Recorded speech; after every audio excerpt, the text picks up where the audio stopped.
Air. So to see that very simply, all we need to do is look to the right, follow the wall, look at that big white patch, that new construction where the windows are. Yes. And look underneath, look at the size of the stone. Look at those huge blocks of stone. This is called the southern wall of the Temple Mount, and it's a very close relative to the famous western wall, but it lacks one thing: public relations. No one talks about it. But they're very good friends. They know each other since they were built. And that's about 2,000 years ago. Around the corner will be the eastern wall that has the same problem. Further north, there's the northern wall that has the exact same problem. There are 4 walls that everyone only heard of the western wall. There are 3 more. But you know, being on the news and talking about you makes people know you and not know you. Don't worry, later on in this course we'll be at the other walls. But this is the southern wall of Temple Mount, so you can see that corner. And that corner over there forming the southern wall. So that all is very new. It's roughly from the second temple period, about 2,000 years ago. So whoever stood here thousands of years ago, looked up north, saw what? Saw a hill. Now, if you look at me for a moment, the Temple Mount is a man-made box. It has 4 walls: western, southern, eastern, and northern, okay? What's inside that box is a hill. We call it Mount Moriah, and we can't see it anymore. Where can you see the tip of Mount Moriah? Inside the Dome of the Rock. Now listen to the name, Dome of the Rock, apparently. Hey, there's a rock there. So that's the only spot where we can still see that hill. So now I'll erase all this because it wasn't built yet. So there's a hill north of us. Closer to us, can you all see the old city walls? Yes. How old are they? Not at all. Not at all. 483, I'll say 500 to make it easier. They were built by the Ottomans, the Turks in the 16th century, and fooled all the visitors that arrived since. Because since all the visitors arrived, and they're sure they're inside the old city, but they're not. Okay? So let's make it really complicated. The really old city is outside the old city. Okay? Difficult, right? But that's how it is. So we will call this in our tour the new city walls. Till this will become the city walls, you'll have at least 6 or 7 tours of Jerusalem. And that means this is very new, and we climb up with the new city walls, climbing up a hill west of us. The hill is known today as Mount Zion. I will promise you that in the Bible that is not Mount Zion. But that's how we call it today, so we'll live with the name. And in between us and Mount Zion, there's a valley, like all the valleys in Israel, not a drop of water in it. To see it, all you need to do is look at the tractor that's slowly going through and the traffic jam that is forming there. Okay, can you see the street? From here you can see it's a bridge. Where I'm standing you can't, but those standing here can see it's a bridge. And that means there's a valley right there. It got filled up with time, with ruins, with so much happening. That I will call the Central Valley. In the second temple period, its name will be the Tyropoeon Valley. Was mentioned by Miron. Okay, so there's a valley right here. If you just understand where that valley is, all these buildings are built inside it. Really built inside. Cheesemakers, Tyropoeon. Okay, to the other direction, and I'm sorry they put the sun there this morning. East, you can see the Mount of Olives Ridge. The neighborhood is Silwan, the modern Jewish cemetery, and a deep valley below known as the Kidron Valley. Now let's put all this on a map. This is what's happening. Don't fall apart.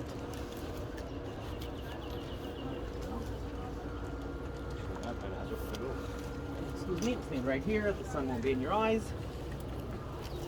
So this is our map. All the valleys are colored in blue. Do not expect any water in them, especially not right now, but yes, 2 days ago. So what happened 2 days ago? Rain. What a weird rain we had, but okay. There might be a little trickle of water when there is rain in these valleys. So to the west, to that side, the Central Valley, that's this thing. On the other side, east, is the Kidron Valley, that's this thing. We are here. Can you see the brown line above my finger? That is the current city walls. Please ignore them, they do not exist in our tour. The city of Jerusalem, 3,800 years ago, Middle Bronze Age.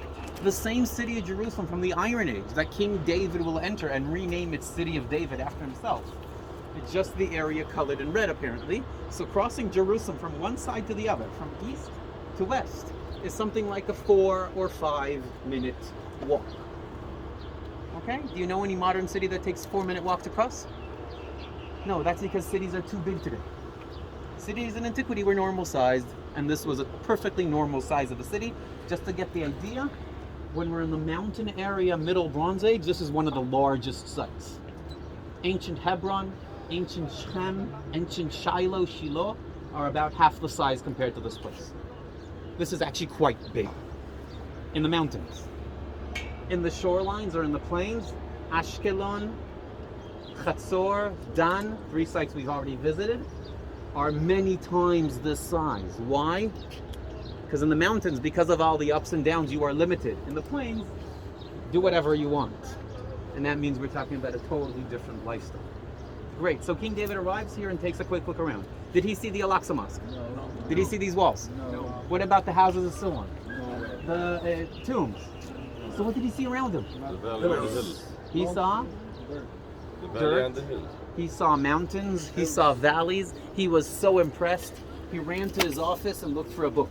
He found it on a shelf. Very famous book. Just his version was much, much smaller than the one I'm holding right here, because most of it wasn't written yet. It's called the Bible. So he takes an empty page, takes his quill, dipped it in ink, and added a little bit of himself on his own. And this is called Psalms, in Hebrew Tehillim. And there he says, I'm in Psalm 125, Yerushalayim Harim Savivla. The city of Jerusalem is surrounded by mountains. Now look around.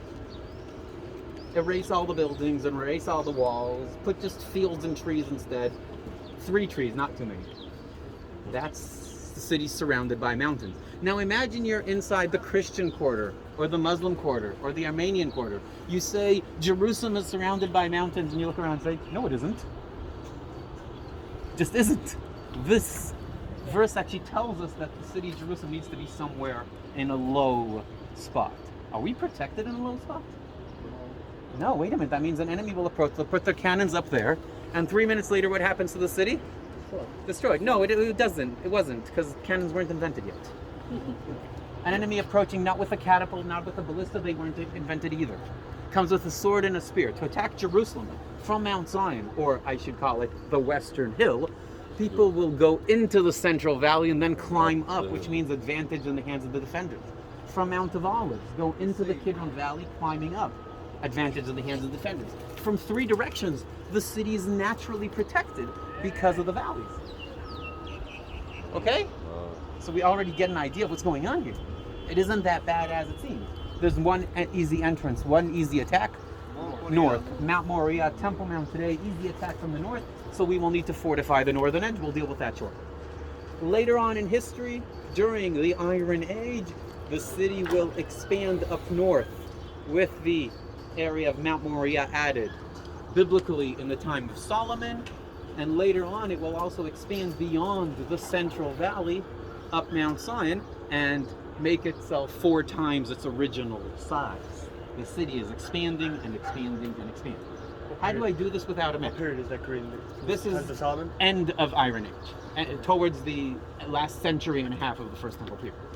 So there are a few options how to do it. Option number 1 is very simple. You do this. Kidron Valley, Central Valley, Mount Moriah. You can see? That's one option. The problem is you don't have any hands left to do anything, right? So I prefer to do this.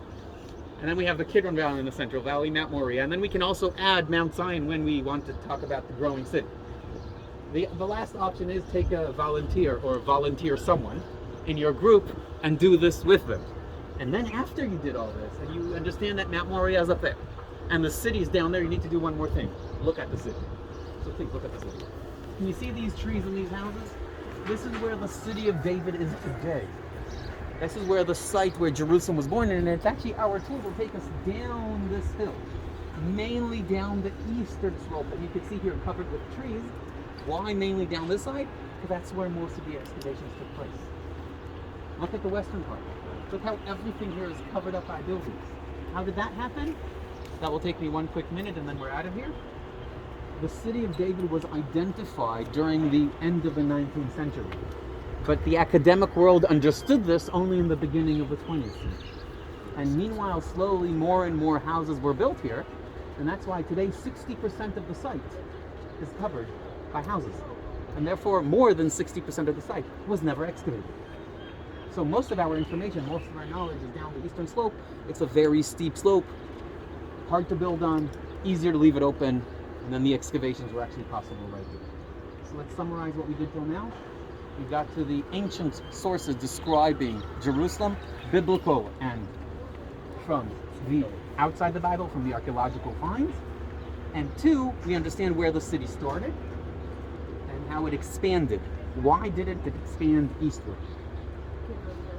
Kidron Valley. Look how deep it is. Crossing this means building a wall that goes down and climbing up. Never do that, doesn't protect you. So this will be a boundary. Same thing will happen beyond Mount Zion in a valley known as the Hinnom Valley. It will also block the growth of the city till the 19th century. Whatever's outside these two valleys will not be considered Jerusalem. In the 19th century, the world looks totally different. That was a very long introduction. Much, much longer you'll ever do with a group. And this means it's about time for a coffee.